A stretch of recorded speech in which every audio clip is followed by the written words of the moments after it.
तो भगवान कह रहे हैं, हे अर्जुन, तू किसी भी दृष्टि से देखे कि युद्ध करना तुम्हारे लिए श्रेयस्कर है या नहीं। भगवान ने कहा, स्वधर्मम अपिचावेक्ष्य, तुम अपने यदि स्वधर्म को देखो तो भी तुम्हें ये जो कंपन हो रहा है ना, ये तुम्हारा कंपन किसी भी दृष्टि से उचित नहीं है। तुम ये जो शोक कर रहे हो, कांप रहे हो, ये किसी भी दृष्टि से उचित नहीं है। कहा क्यों? क्योंकि तुम क्षत्रिय हो, और क्षत्रिय का धर्म क्या है? जो धर्मानुकूल युद्ध होता है तो वो युद्ध उसके लिए परम श्रेय का कारण हो जाता है। धर्म्यादि युद्धात् श्रेयोन्यत, धर्म्यात् युद्धात् अन्यत श्रेयः न कस्य कृते? क्षत्रिय से कृते। क्षत्रिय के लिए धर्मानुकूल जो युद्ध प्राप्त होता है उससे बढ़कर और कोई श्रेय का साधन नहीं है। तो ये देखिए, भगवान ने कह दिया। अर्जुन ने क्या प्रश्न पूछा था कि भगवान मेरे लिए जो श्रेय का साधन हो उसका मुझे आप उपदेश दीजिए। सबसे पहले प्रश्न पूछा था ना, यत् श्रेयस्यात् निश्चितम ब्रूहि तन्मे शिष्यस्तेहम शाजिमानतां प्रपन्नः। यत् श्रेयस्यात्, मेरे लिए जो श्रेयस्कर हो उसका उपदेश आप मुझे दीजिए। तो आप समझ लीजिए, संसार में दो प्रकार की चीजें होती हैं, एक श्रेय होता है और एक प्रेय होता है। श्रेय और प्रेय, श्रेय किसे कहते हैं, प्रेय किसे कहते हैं? इसके विषय में कठोपनिषद में यमराज और नचिकेता का संवाद होता है। तो नचिकेता नाम का एक ब्राह्मण बालक जब अपने पिता की आज्ञा से यमलोक गया, यमराज के पास पहुंचा, तो उन्होंने यही प्रश्न उनसे पूछा। यमराज ने जो उसको उत्तर दिया आत्मतत्व के विषय में, वही कठोपनिषद कहलाती है। उसकी संक्षिप्त भूमिका आपको बता देते हैं कि एक उशन हवे वाज सर्वसः, सर्ववेद से उशन हवे वाज सर्वसः नाम का जो व्यक्ति था, उसने एक यज्ञ किया और उस यज्ञ में सर्व दक्षिणा, सब कुछ दान दे देने वाला जिसमें दे दिया जाता है, वैसा यज्ञ उन्होंने प्रारंभ किया। तो उनका एक पुत्र था, उसका नचिकेता उसका नाम था। तो उनके पिता क्या करते थे, अच्छी अच्छी गाय उनको रहने देते थे, और जो दूध नहीं देती है, जो बूढ़ी हो गई है, जो किसी काम की नहीं है, वैसी गाय दान करने लगे। तो बेटे के मन में आया कि मेरे पिता तो अन्याय कर रहे हैं। जो धर्म कार्य होता है तो उसमें सबसे अच्छी चीज दी जाती है, क्योंकि उस समय तो ऐसा ही था ना कि हम जैसे कोई अनुष्ठान कर रहे हैं, कोई भी करे, तो जो श्रेष्ठ व्यक्ति होता है तो हम उसको सबसे श्रेष्ठ चीज देते हैं। हमारे घर में कोई मेहमान आ जाए, हमारा सबसे पूज्य अतिथि, गुरु आ जाए, महात्मा आ जाए कोई, तब उनको पुराना कंबल देंगे कि नया अच्छा निकाल के कंबल देंगे? फटा पुराना निकाल के दे दो कंबल, है? कोई करता है ऐसा? क्यों? सबसे अच्छी चीज जो होगी वो देंगे। तो इसी प्रकार जब हम परमात्मा को जो चीज देते हैं तो उनको सबसे अच्छी चीज जो वो दी जाती है। जैसे आजकल कर्मकांड होता है, सबसे सड़ी सड़ाई जो धोती होती है वो के चढ़ा दो भगवान को। सुपारी भी जब चढ़ाते हैं तो चलो कुछ काम की नहीं है, खाने लायक नहीं है, तो खाने वाली अलग निकाल के रख लेंगे, अच्छी वाली छाट के। सुपारी जो खाते हैं ना कुछ लोग, अच्छी वाली निकाल के रख दो, खराब है तो अलग दो गणेश जी के लिए। सिद्धि बुद्धि सहित श्रीमन महागणा पंडित जी बेचारे क्या कर, ठीक है भैया दो, कोई ना पहने ऐसी धोती, फिर चढ़ा देंगे। तो खुद को पहनी होगी तो बढ़िया, अच्छा सबसे महंगी वाली जीन्स पहनते हैं ना, भले फटी हो है, महंगी वाली पहनेंगे, धोती है तो कैसी चढ़ाओ। तो ऐसा नहीं होना चाहिए। सबसे अच्छी चीज हो वो दी जाती है अपने से श्रेष्ठ व्यक्ति, सब गुरुजन हो, अपने संत महात्मा हो, परमात्मा हो। तो यज्ञ में देवताओं के लिए जो चीज दी जा रही थी, तो ये गढ़ ऐसी कर रहे थे। तो उसके बेटे को कहा, बेटे ने कहा, पिताजी आप तो ये गलत कर रहे हैं। हम नहीं, सीधा सीधा नहीं कहा गलत कर रहे हैं, क्योंकि मर्यादा है। तो पुत्र ने कहा कि पिताजी आप मुझे किसको दान देंगे? मेरा दान किसको करेंगे? क्योंकि आप जो यज्ञ कर रहे हैं उसमें सब कुछ दे देना है। जब सब कुछ दे ही देना है तो फिर छाट क्यों रहे हो कि ये अच्छी ये बुरी? दे ही दो सब। तो आपका जो है वो सब कुछ आपको देना है, तो मैं भी आपका हूं, मुझे आप किसको देंगे? पहले तो पिता ने कुछ ध्यान नहीं दिया, कैसे बच्चा है छोटा सा था, ध्यान नहीं दिया। बार बार उसने पूछा, पिताजी बताइए बताइए, बार बार कहा तो पिताजी को आ गया गुस्सा। मैं जा, तुझे मैं यमराज को देता हूं, जा तुझे मैंने यमराज को दिया। अब वो जो पुत्र था वो आज्ञाकारी था, पिता की आज्ञा का पालन करने वाला पितृभक्त पुत्र था। आजकल के जैसे नहीं थे, पिताजी कुछ भी कहें और हमें जो करना वही करें, माता पिता कुछ भी कहें और हमें जो करना वही करें, ऐसा नहीं। पिता ने कह दिया तो ठीक, हमें करना। तो क्या हुआ, वो तो फिर एक कर्मकांड में आ सकते थे तो फिर करने लगे अपना। जो पुत्र था वो बड़ा योगी भी था, और उसने कहा मैं तो बहुत लोगों में मैं आगे हूँ और बहुत लोगों में पीछे हूँ, मध्य हूँ, मगर मैं निकृष्ट तो किसी भी दृष्टि से नहीं हूँ। फिर भी मेरे पिता ने मुझे यमराज को क्यों दिया? जो निकम्मा हो, बिना काम का हो, उसको कह दे कोई तो ठीक है, जा। कोई ना पढ़ता हो बिल्कुल तो कह दे कि भाई ये काम का नहीं हमारा पुत्र। वो जो खूब अच्छा पढ़ता हो, अच्छे नंबर लाता हो, कॉलेज में सबसे फर्स्ट पर आता हो, स्कूलों में, उसको कोई कहेगा कि निकाला काम का नहीं है? तो मैं तो पढ़ने में होशियार हूँ, अपना धर्म का पालन अच्छे से करता हूँ, पिता की आज्ञा मानता हूँ, फिर भी मुझे क्यों कह दिया? निश्चित रूप से इसमें कुछ न कुछ रहस्य है, मगर पिता ने जो कह दिया तो हमें करना है। तो वो पहुंच गए यमलोक। पहले की बात है। तो यमलोक जब पहुंच गए तो वहां यम के द्वार पर खड़े रहे, उनका यमराज जी का जो महल था उसके वहां बाहर खड़े रहे। अब यमराज जी संयोगवश कहीं बाहर गए थे। 3 दिन तक यमराज जी नहीं आए, 3 रात तक, 3 दिन 3 रात तक कहीं बाहर गए थे, और वो खड़ा रहा वहीं 3 दिन रात तक। तो जब यमराज वापस आए तो उन्होंने देखा, अरे एक ब्राह्मण बालक हमारे द्वार पर 3 दिन से भूखा प्यासा बैठा है, तो ये तो बड़े। जब अंदर गया यमराज जी, अंदर गए तो पत्नी ने भी कहा, देखिए महाराज बाहर ब्राह्मण बालक बैठा है। तो जो अतिथि है वो क्या होता है? अग्नि होता है। अतिथि जो है वो अग्नि है। तो अतिथि यस्य भग्नाशो गृहात् प्रतिनिवर्तते सतस्य दुष्कृतम दत्वा पुण्यमादाय गच्छति। जिसके घर से अतिथि निराश होकर चला जाता है तो वो अपने सारे पाप कर्मों को वहीं छोड़ देता है, और उसके जो पुण्य कर्म है, जिसके घर गया उसके सारे पुण्य कर्मों को लेकर चला जाता है। इसलिए अतिथि जो है, यदि उसको शांत न किया जाए तो हमारे सत्कर्म भस्म हो जाते हैं। इसलिए हमारे यहाँ शास्त्रों में माता को देवता मानने वाला बनो, पिता को देवता मानने वाला बनो, आचार्य को, गुरु को देवता मानने वाला बनो, और फिर चौथा कहा अतिथि को देवता मानने वाला बनो। ये हमारे शास्त्र की आज्ञा है। क्या है वो? मातृदेवो भव, पितृदेवो भव, आचार्य देवो भव, अतिथि देवो भव, है ना? अतिथि को देवता मानने वाला बनो। जब उसकी पत्नी ने समझा, यमराज ने कहा बात तो बिल्कुल ठीक है। तो फिर आए यमराज बाहर और कहा कि हे ब्राह्मण के बालक, आप यहाँ 3 दिन और 3 रात से मेरी प्रतीक्षा कर रहे थे और भूखे प्यासे आपने यहाँ 3 रात्रि निवास किया है, तो आप उसके बदले में मुझसे 3 वरदान मांग लीजिए। क्योंकि अतिथि, इसलिए देखिए कोई भी हमारे घर आता है तो अपन जल पिलाते हैं ना। पहले कोई आता था कलश लोटे में जल भरकर ले जाते हैं। दक्षिण भारत में तो भी चलता है, पूर्ण कुंभ दर्शन कहते हैं। पूर्ण कुंभ भरा हुआ जल से भरा हुआ घड़ा दिखाता है।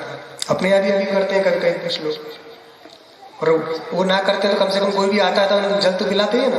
और ना पिला तो अभी भी कहते हैं ना, देखो तो हम वहां गए थे और 1 गिलास पानी तक को नहीं पूछो, कहते हैं ना। तो जल, तो ये अग्नि है। तो अग्नि को किससे शांत किया जाता है? जल से, और आजकल तो चाय गरम को और गरम कर है ना, कोई भी आया तो चाय बनाओ। तो अतिथि जो है, तो यमराज ने जब इस प्रकार कहा कि आप हमारे यहाँ 3 दिन 3 रात रुके हैं, आप 3 वरदान मांग लीजिए। तो नचिकेता ने कहा ठीक है, आपको जब वरदान देना ही है तो पहला वरदान ये दीजिए कि हमारे पिता हमारे यहाँ आ जाने के कारण जो दुखी हुए गए तो वो उनको दुख ना हो, वो हमारे जाने के बाद वो शांत मन वाले हो जाए, उनके मन में जो क्रोध था वो शांत हो जाए, और शांत मनः सुमना यथा स्यात्, उनकी मेरे प्रति जैसा उनका प्रेम भाव था पहले जैसा, वैसा ही प्रेम भाव बन जाए, है ना। तो पिता की संतुष्टि, ये पहला वरदान मांगा, मेरे पिता संतुष्ट हो जाए। फिर दूसरा मांगा कि हमने बहुत सुना है स्वर्ग के विषय में, स्वर्ग में जाने से ये होता है वो होता है, वहां ये इतने सुख है इतना सुख है, तो मैं ये जानना चाहता हूँ कि वो जो स्वर्ग में जाने के लिए जो विद्या है उसका मुझे उपदेश दीजिए। तो उन्होंने कहा ठीक है। तो यमराज ने सारी विद्या उनको पढ़ा दी कि जो यज्ञ, एक विशेष प्रकार का यज्ञ है, बता दिया कि इतनी ईंटें लगती है, इतना ये लगता है, पूरे मंत्र जो सब चीजें बता दी। और नचिकेता इतना बुद्धिमान था कि उसने जैसा यमराज पढ़ाते गए वैसा के वैसा वो तुरंत उसी से उसको याद करके सुना दिया। तो यमराज और प्रसन्न हो गए, उन्होंने एक बहुत मूल्यवान माला निकाल के उनको दे दी और कहा कि ये जो अग्नि है, ये जो विद्या है, इसको आज से तुम्हारे नाम से जाना जाएगा। तो उसको नाचिकेत विद्या कहा गया। ये जो अग्नि है नाचिकेताग्नि, तो स्वर्ग की जो विद्या है उसको नाचिकेत विद्या कहला गया उसको। इसके बाद कहा ठीक है, दूसरा वरदान हो गया, तीसरा वरदान मांगो। तीसरा वरदान मांगने के लिए कहा तो बोले अस्तित्व के नायम अस्तिति के, महाराज कुछ लोग कहते हैं आत्मा है और कुछ लोग कहते हैं आत्मा नहीं है, कुछ लोग कहते हैं मरने के बाद आत्मा का अस्तित्व रहता है, कुछ कहते हैं नहीं रहता है, तो मैं इसका वास्तविक यथार्थ जो है वो सुनना चाहता हूँ। अर्थात आत्म तत्व क्या है, मैं उसका स्पष्टीकरण चाहता हूँ। मुझे आत्म विद्या प्रदान कीजिए, ब्रह्म विद्या, ब्रह्म ज्ञान का उपदेश दीजिए। तो ब्रह्म ज्ञान के विषय में उन्होंने प्रश्न पूछा। तब यमराज ने कहा कि अरे हे नचिकेत, वो जो स्वर्ग की अग्नि थी ना, वो नाचिकेत अग्नि, नाचिकेत अग्नि उसको कहते हैं। और यहाँ यमराज ने बहुत प्रलोभन दिए, करे तुम क्या करोगे उस आत्म तत्व को जानकर। बड़े बड़े देवता लोग भी उसको नहीं समझ पाते हैं, देवताओं ने भी कई बार सुना, उनके अक्ल समझ में नहीं आया। देव दुर्लभ है ये, मनुष्य की तो बात क्या है। कि तुम एक काम करो, तुम्हें जितनी आयु चाहिए उतनी ले लो, जब तक जीना हो तब तक जियो, क्योंकि शासन तो नहीं कर रहा हूँ, जब तक मैं नहीं चाहूंगा तब तक तुम्हारी एंट्री यहाँ होगी नहीं, खूब जियो। और तुम्हें जितना धन संपत्ति चाहिए सब ले लो, तुम्हें पृथ्वी चाहिए, पृथ्वी का जितना राज्य चाहिए तुम ले लो, तुम्हें जितनी अप्सराएं चाहिए, ये मनुष्यों के लिए ये उपलब्ध नहीं है स्वर्ग की अप्सराएं, मगर फिर भी तुम्हें चाहिए तो मैं सारी स्वर्ग की अप्सराएं तुम्हें दे देता हूँ। रथ, हाथी, घोड़े सब तुम ले लो, निरोगी जीवन जितना चाहो तब तक जियो, मगर इस नाचिकेत मरणम मानुप्राक्षी, तुम इस मृत्यु के विषय में प्रश्न मत पूछो, आत्म तत्व के विषय में प्रश्न मत पूछो। नचिकेता ने कहा अरे जब ऐसी बात है तब तो मैं आपसे ही कुछ सुनूंगा। आपने कहा कि देवता लोगों के लिए भी ये दुर्लभ है, देवता भी इसको नहीं पा सकते, और आपके जैसा आश्चर्य वक्ता ने जो श्लोक सुनाया था ना, वो यमराज ने कहा है, आश्चर्य वक्ता कुशलोनु लब्धा आश्चर्य ज्ञाता कुशलानुशिष्ट। यमराज ने कहा सब आश्चर्यभूत है, इसके वक्ता श्रोता सब देवता लोग भी मोहित हो जाते हैं। नहीं, अब तो मुझे यही चाहिए। और महाराज आप जो इस भोगों की बात कर रहे हैं तो सब इंद्रियों को सुखाने वाले हैं, इससे कभी किसी की तृप्ति नहीं हुई है, न कभी हो सकती है। संसार के सारे सुख एक व्यक्ति को दे दिए जाए तो भी वो तृप्त नहीं हो पाएगा। यत् पृथिव्यां प्रियवम हिरण्यम पशवः प्रियः संसार में जितनी भी स्त्रियां हैं, जितनी भी धन संपत्ति है, जितने भी रथ घोड़े हाथी चीजें हैं, जितना भी अनाज है, वो सारे की सारी चीजें एक व्यक्ति को दे दी जाए तो भी न प्रयच्छति मन प्रीति पुंसः काम हतस्य ते, काम हतस्य पुंसः ते मन प्रीति न करोति। जिसका मन कामना से आहत है उसके लिए सारी चीजें पर्याप्त नहीं होती हैं, इससे और उनकी इच्छा बढ़ती जाती है। इसलिए महाराज जहाँ तक जीवन की बात कर रहे हैं, तो अब जब आप हैं तब तक तुम मुझे कोई लेने वाला प्रश्न ही नहीं, आपकी कृपा मुझ पर होगी, आप हमारे गुरु हो गए, तो चेले का अकल्याण तो आप करेंगे नहीं। और जीवन मरने की बात कर रहे हैं आप कि जी लोग, तो ब्रह्मा की भी आयु जो है वो भी सीमित है, तो वो भी यद्यपि हमारी आयु से ब्रह्मा की आयु अनंत गुना है ना। ब्रह्मा की आयु तो जैसे अपना 1 साल होता है ना, तब देवताओं का 1 दिन होता है, 6 महीने का दिन, 6 महीने की रात। और आपको और आसानी से समझाते हैं, जैसे 24 घंटे का दिन और रात हो गई, ठीक। और ऐसा ये जब 15 बार होते हैं तो एक पक्ष कहलाता है। ऐसे 2 पक्ष होते हैं, शुक्ल पक्ष और कृष्ण पक्ष, 15-15 दिन के। तो 2 पक्ष होते हैं तो 1 मास कहलाता है, 1 महीना। ऐसे 12 महीने होते हैं, जब 12 महीने होते हैं तो 1 साल कहलाता है।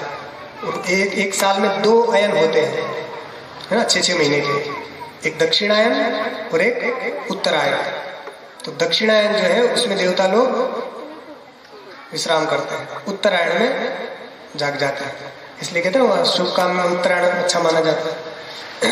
तो 6 दिन की उनकी रात्रि है, 6 दिन का उनका, 6 महीने का दिन, 6 महीने की रात्रि।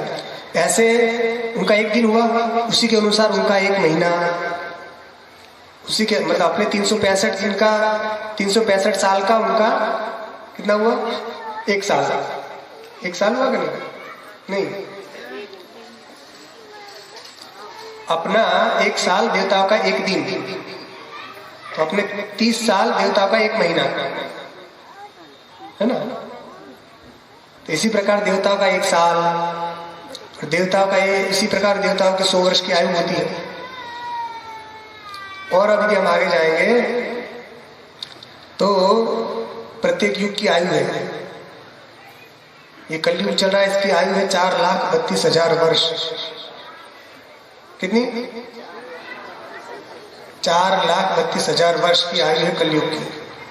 इसमें 4,32,000 और जोड़ दो, उतनी आयु है द्वापर युग की। उसमें 4,32 और जोड़ दो, उतनी आयु है त्रेता युग की। उसमें 4,32 और जोड़ दो, उतनी आयु है सतयुग की।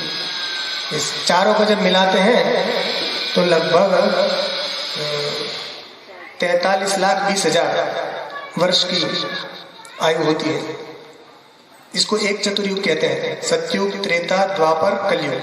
इन चारों को मिलाकर हो गया एक चतुर्युग। एक चतुर्युग की आयु कितनी हो गई? 43,20,000 वर्ष।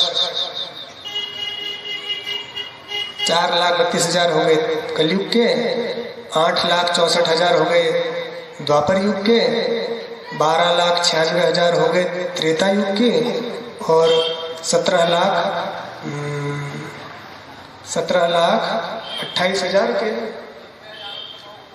के आसपास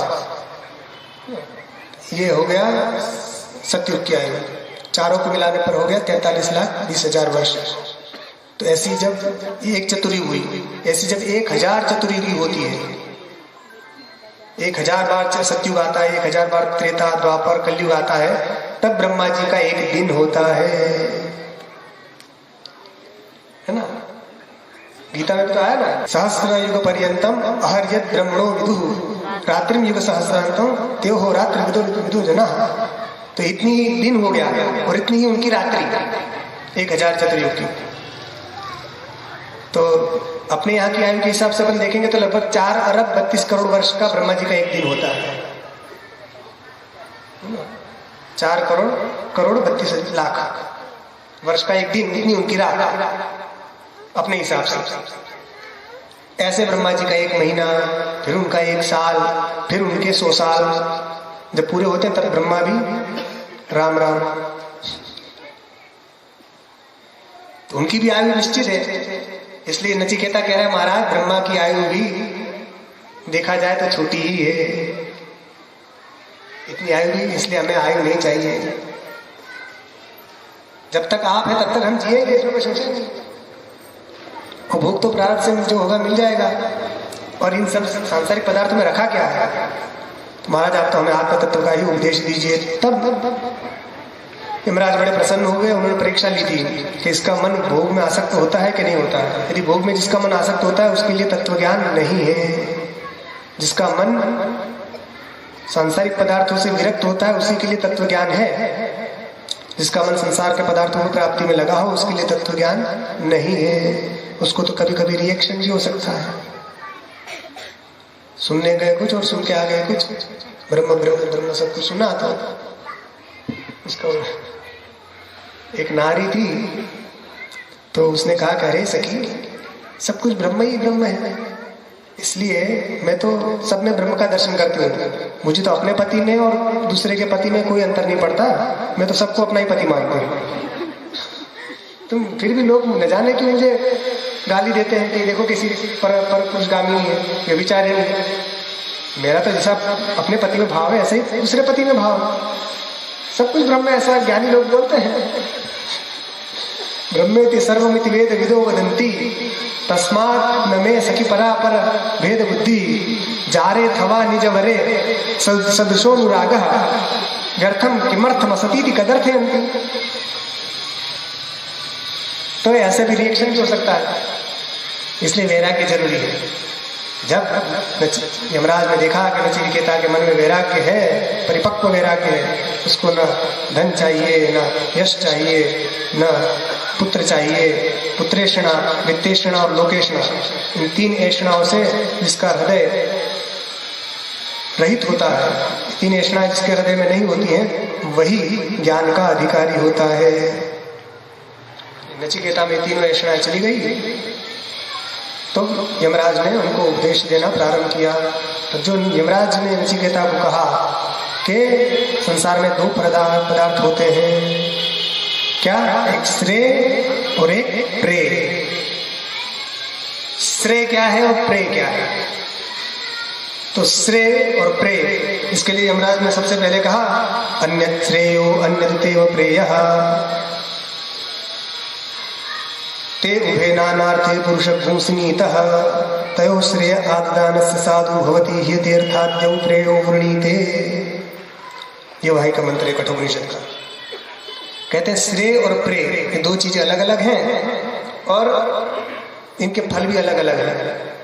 ये भिन्न भिन्न रूप से पुरुष को बांधते हैं और उसमें जो श्रेय है वो अच्छा है और प्रेय है वो पुरुषार्थ से च्युत कर देने वाला है, मनुष्य को पुरुषार्थ से च्युत कर देने वाला है।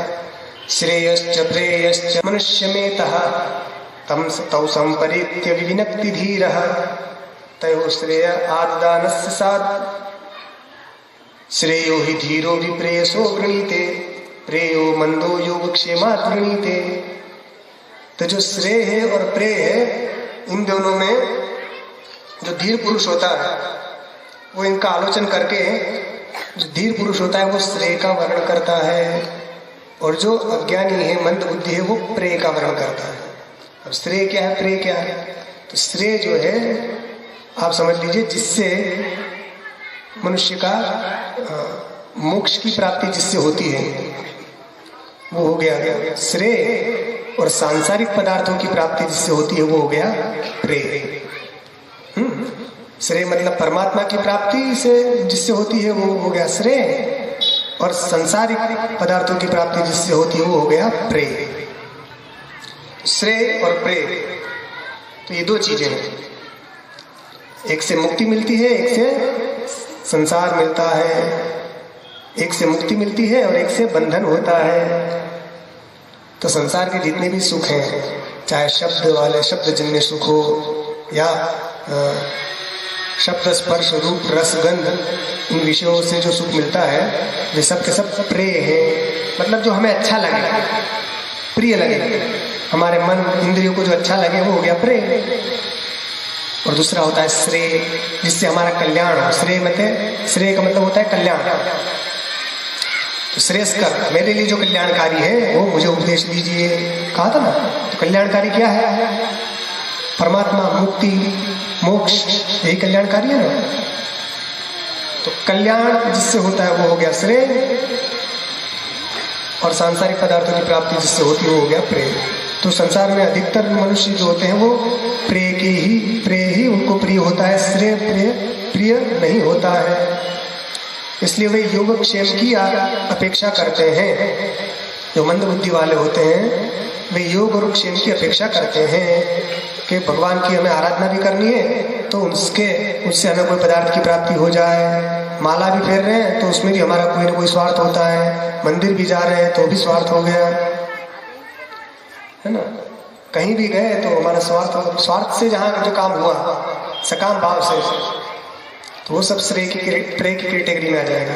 जो निस्वार्थ भाव से जो काम होता है वो श्रेय की कैटेगरी में जाएगा। तो फल की आशा के बिना जो कर्म किए जाते हैं वे सब श्रेय के साधन हो जाते हैं, और फलेच्छा सहित जो कर्म किए जाते हैं वे सब प्रिय पदार्थ की प्राप्ति कराने वाले हैं। तो उससे आपको सुख तो मिल जाएगा क्षणिक सांसारिक, किंतु बाद में बंधना पड़ेगा। मृत्यु से मृत्यु मापनोति यह नानेव पश्यति, बार बार मृत्यु से मृत्यु को प्राप्त होता है जो यहाँ पर भेद देखता है। तो ये दोनों विद्या अविद्या, श्रेय की प्राप्ति होती है विद्या से और प्रेय की प्राप्ति होती है अविद्या से, है ना। अविद्या से मनुष्य के मन में प्रेय की इच्छा होती है, ये मिल जाए, ये मिल जाए, ये मिल जाए, और विद्या से उसका श्रेय अर्थात मुक्ति की प्राप्ति होती है। तो दूर में ते विपरीते विशुचि अविद्या याचे विद्येति ज्ञाता। ये विद्या अविद्या क्या है? दूर में थे, एक दूसरे से विपरीत है। विपरीत है विशुचि मतलब भिन्न फल देने वाले हैं। विद्या का फल भिन्न, अविद्या का फल भिन्न। तो विवेकी पुरुषों ने कहा है कि आपको क्या चाहिए आप स्वयं निर्णय कर लीजिए। तो भगवान ने कहा तुमने मुझसे श्रेय पूछा था ना, यद श्रेयस्याद निश्चितम ब्रूहि, मेरे लिए जो श्रेयस्कर हो आप मुझे बोलिए। तो भगवान ने आत्मतत्व का उपदेश दे दिया कि यही श्रेय का साधन है, यही सब कुछ बता दिया। इतना सुनने के बाद भी जब अर्जुन के मन में बात पक्की बैठी नहीं, है ना, भगवान ने कह दिया आत्मा मरता नहीं है, ये है सब बता दिया, फिर भी नहीं बात पक्की बैठी तो कहा ठीक है तब सुनो। क्या कहा कि तुम यदि अपने आप को मनुष्य मान रहे हो तो तुम किस कुल में जन्मे हो? तो क्षत्रिय कुल में जन्मे हो। तो क्षत्रिय का धर्म क्या है? तो बता दिया कि तुम्हें युद्ध से भागना नहीं चाहिए, शासन करना क्षत्रिय का धर्म है। जो कोई दीन दुखी व्यक्ति हो तो उसको कोई पीड़ा ना पहुंचा सके, ये क्षत्रिय का काम है कि उसके रहते हुए उसके आसपास या कहीं भी कोई व्यक्ति दुखी ना हो, मतलब अन्याय का शिकार ना हो, उसको न्याय दिलाना। न्याय करने वाला राजा होता है ना, क्षत्रिय जो है न्याय करता है, तो चाहे वो दंड भी देना पड़े तो उसको देते हैं। तो उन्होंने कहा कि तुम क्षत्रिय हो इसलिए तुम्हारे श्रेय का साधन क्या है? युद्ध करना है। तुम्हारा युद्ध तो मारकाट मस्ती है, उससे श्रेय कैसे मिलेगा? कह रहे भैया तुम्हारे मन में पक्का बैराग्य नहीं हुआ है। पक्का होता तुम्हें कहते थे कि जाओ जाकर समाधि लगाओ। अभी तुम्हारा मन कच्चा है, इसलिए तुम युद्ध करो। युद्ध करने से क्या होगा? तुम्हारा अंतःकरण शुद्ध हो जाएगा। निष्काम भाव से करोगे तो अंतःकरण शुद्ध होगा, तुम्हारे मन में फिर परमात्मा तत्व को जानने की इच्छा होगी, तब तुम ये बोध तुम्हारे दिमाग में उतरेगा ठीक से। इसलिए भगवान ने कहा कि देखो तुम इस श्लोक की दृष्टि से देखो, युद्ध करना तुम्हारे लिए किस प्रकार से अच्छा है। और क्या दूसरा श्लोक कहा? यदृच्छया चोपपन्नम स्वर्गद्वारमुपावृतम सुखिनः क्षत्रियः पार्थ लभन्ते युद्धमीदृशम। तो अनायास जो युद्ध प्राप्त हो जाए क्षत्रिय को, उससे बढ़कर उसके लिए और कोई श्रेष्ठ का साधन नहीं है। कि ये जो युद्ध कैसा है? स्वर्ग द्वार अपावृतम, स्वर्ग का जो द्वार है उसको खोलने वाला है, उसको हटा देने वाला है, मतलब उसका द्वार निरावरण कर देने वाला है। तुम युद्ध करोगे तो स्वर्ग का द्वार तुम्हारे लिए खुल जाएगा, उसमें कोई बाधा नहीं रहेगी। तो जो ऐसे जो क्षत्रिय इस प्रकार का युद्ध प्राप्त करते हैं वे ही सुखी ना होते हैं, इस लोक में भी और मरने के बाद भी। यहाँ भी सुखी रहेंगे, मरने के बाद भी सुखी रहेंगे। यदि जिए तो कहेंगे देखो हमने युद्ध किया था, यदि भाग के चले गए तुम्हारी पत्नियां बच्चे और सब कहेंगे क्या है देखो इसी के पेट युद्ध से भाग के आ गए थे। तुम युद्ध करोगे तो कहेंगे हमारे पिताजी युद्ध से भाग के नहीं आए, युद्ध में मारेंगे, जब मर जाओगे तो स्वर्ग मिलेगा और जिए तो तुम्हें राज्य मिलेगा। इसलिए तुम्हारे लिए अच्छा काम यही है। अथ चेत्तम धर्म संग्राम न करिष्यसि, तुम कहोगे नहीं नहीं हमें स्वर्ग मिले या ना मिले बात छोड़ दीजिए आप, कि तुम ये सोच रहे हो कि तुम ये संग्राम में युद्ध नहीं कर, धर्म्यम धर्माधनपेतम धर्म्यम, जो धर्म से दूर नहीं है, धर्म से भी अलग नहीं है, वो है धर्म। तो धर्मानुकूल जो है इस युद्ध को यदि तुम नहीं करोगे तो क्या होगा? ततः स्वधर्मम कीर्तिं च हित्वा पापम अवाप्स्यसि, यदि तुम युद्ध नहीं करोगे तो क्या होगा? तुम्हारे धर्म का नाश हो जाएगा। तुम्हारा जो स्वधर्म है तुम उसका पालन नहीं करोगे, तुम धर्मभ्रष्ट माने जाओगे। का ठीक है महाराज धर्मभ्रष्ट हो जाएंगे तो भी दिक्कत नहीं है, क्योंकि ऐसा है धर्मभ्रष्ट हो जाओगे तो तुम लोग तो हमें अच्छा कहेंगे कि देखो ये युद्ध से हट गया, हिंसा इसने छोड़ दी। नहीं, कीर्तिं च, तुम्हारी कीर्ति भी नष्ट हो जाएगी। और इतना ही नहीं कि ठीक है कीर्ति लोगों को जो मन में आया बोलने दो, हमारा क्या जाता है कि नहीं तुम्हें पाप भी लगेगा, पापम अवाप्स्यसि, तो तुम अपने धर्म का त्याग करोगे तो तुम्हारी अपकीर्ति होगी कि देखो ये अपने धर्म को छोड़कर आ गया, और तुम्हें पाप भी लगेगा। इसलिए तुम्हें क्या करना चाहिए? युद्ध करना चाहिए। क्यों? अकीर्तिं चापि भूतानि कथयिष्यन्ति ते व्ययाम संभावितस्य च कीर्तिर्मरणादतिरिच्यते। इतना ही नहीं, तुम्हारी जो कीर्ति प्रत्येक मनुष्य कहेंगे, तुम्हारी अपकीर्ति का गान करेंगे। कैसी है वो? अव्ययाम, मतलब उसका कभी नाश नहीं होगा। क्यों? कि महाभारत में जब व्यास जी महाभारत की रचना करेंगे तो उसमें लिखेंगे कि अर्जुन युद्ध से भाग गया था, तो शाश्वत हो जाएगा तुम्हारा ये नाम, भाई देखो अर्जुन भाग गया युद्ध से, तो हमेशा हमेशा के लिए तुम्हारी अपकीर्ति हो जाएगी। तो इसलिए, और जो संभावित पुरुष होते हैं मरण से बढ़कर उनके लिए अपकीर्ति ज्यादा दुखदायी होती है। संभावितस्य च कीर्तिर् मरणात् अतिरिच्यते। मृत्यु और अपकीर्ति ये दो चीजें जब होती हैं तो जो विशिष्ट जन है, संभावित मतलब समाज में जिसकी प्रतिष्ठा है ना, प्रतिष्ठित व्यक्ति जो है, आजकल संभ्रांत शब्द बोलते हैं ना, संभ्रांत है। संभ्रांत का मतलब क्या होता है? भ्रांत है, और सम्यक रूपेण भ्रांत का संभ्रांत, भ्रांत हो गया और अच्छी तरह से भ्रांत हो गया तो संभ्रांत हो गया। उसी को आजकल संभावित को संभ्रांत कहते हैं, तो इसी से निकला होगा कि संभावित को मतलब संभ्रांत कहते हैं। संभ्रांत पुरुष, संभ्रांत संभावित। तो जो सम्माननीय लोग मनुष्य हैं, जिनके समाज में प्रतिष्ठा है, जिनके गुणों का यश का लोग गान करते हैं, ऐसे जो विशिष्ट जन हैं जो धर्म के अनुसार अपना जीवन यापन करते हैं, ऐसे जो संभावित पुरुष हैं उनके लिए अपकीर्ति मरण से भी ज्यादा दुखदायी है। रामचरितमानस में भी आता है, संभावित कहु अपजस लाहु मरण कोटि समदारुण दाहु। संभावित ये शब्द तुलसीदास ने यहीं से लिया है। संभावितस्य च कीर्तिर्, संभावित कहु अपजस लाहु मरण कोटि समदारुण दाहु। करोड़ों बार मरने पर जैसा दुख होता है, उससे भी भयंकर दुख होता है जब किसी प्रतिष्ठित व्यक्ति का अपमान कर दिया जाए, उसकी कीर्ति नष्ट हो जाए। इसलिए अपने यश पालय मित्र में, कुछ भी हो जाए तो अपने यश का पालन करो। धन भी चला जाने दो, पति पुत्र पत्नी बच्चे सब कुछ चला जाओ, किंतु यश नहीं जाना चाहिए। भगवान राम के चरित्र में आता है ना, अप्यहम जीवितुम जहियाम त्वां वा सीते सलक्ष्मणाम न तु प्रतिज्ञां संसृत्य ब्राह्मणेभ्यो विशेषतः। हे सीते, मैं लक्ष्मण सहित तुम्हारा त्याग कर सकता हूँ, मैं अपने शरीर का भी त्याग कर सकता हूँ, किंतु एक बार प्रतिज्ञा करके उससे मैं फिर उसका लोप नहीं कर सकता, और वो भी ब्राह्मणों के लिए मैंने प्रतिज्ञा कर ली। उसका तो प्रश्न ही नहीं।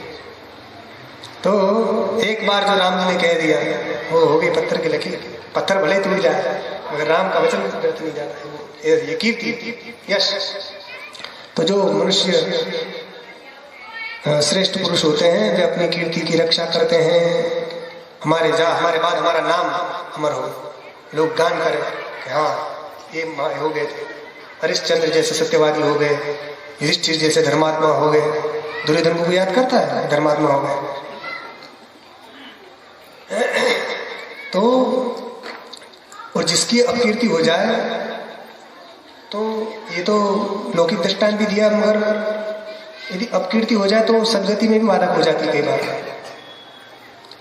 सदगति में अपकीर्ति बाधक भी हो सकती है। एक महात्मा थे, जंगल में रहते थे, खूब भगवान का ध्यान तपस्या करते थे और केवल दुर्वा का रस निकालकर उसी को पीते थे, भोजन नहीं करते थे। अन्न जल का उन्होंने त्याग कर दिया था, केवल दुर्वा के उसका रस निकाल के उसी को पीते थे, मगर किसी से बताते भी नहीं थे कि हम क्या पीते हैं क्या करते हैं। तो संयोगवश ऐसा हो गया कि उनके विषय में ये अपकीर्ति फैल गई कि ये तो क्या बोलते हैं, मदिरा शराब पीते हैं चुपके चुपके से। अब वो अपकीर्ति फैल गई और सब जगह हर व्यक्ति को पता चल गया और उन्होंने उसका प्रतिकार भी नहीं किया, कुछ नहीं। तो वो क्या हुआ, जब उनकी ऐसी अपकीर्ति फैली तो उनकी सदगति, जब उनकी मृत्यु हुई तो उनकी सदगति में बाधा पड़ गई।